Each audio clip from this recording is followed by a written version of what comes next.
बिस्मिल्लाहिर्रहमानिर्रहीम। अस्सलाम वालेकुम। पाकिस्तान का सबसे बड़ा शहर कराची गुज़िश्ता चंद दिनों से सर्दी और यखबस्ता हवाओं की लपेट में है, जबकि सोशल मीडिया पर कराची में बर्फबारी के बाद की एक तस्वीर में भी वायरल हो रही है। ट्विटर और फेसबुक पर लातेदाद मरतबा शेयर की जाने वाली तस्वीर के मुतालिक दावा किया जा रहा है कि ये कराची का इमे जना रोड है, जो कि बर्फबारी के बाद मुकम्मल तौर पर बर्फ की सफ़ेद चादर से ढक गया है। मज़ीद डिस्कस करने से पहले इस वीडियो को लाइक करें, सुपीरियर टीवी को सब्सक्राइब करें और बेल आइकन पर ज़रूर क्लिक करें। तो क्या कराची में हालिया दिनों में वाकई बर्फबारी हुई है?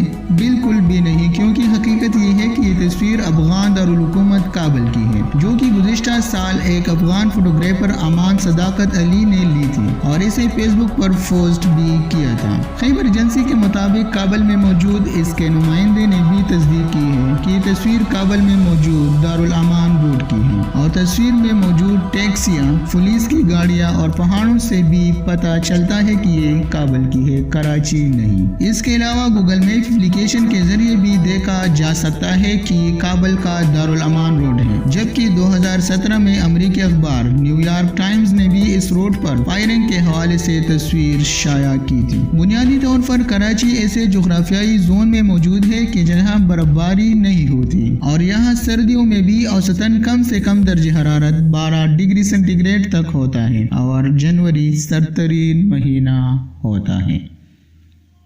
दोस्तों, सुपीरियर टीवी को सब्सक्राइब करना ना भूलें, इस वीडियो को शेयर करें और कमेंट बॉक्स में अपने राय का इजहार ज़रूर करें।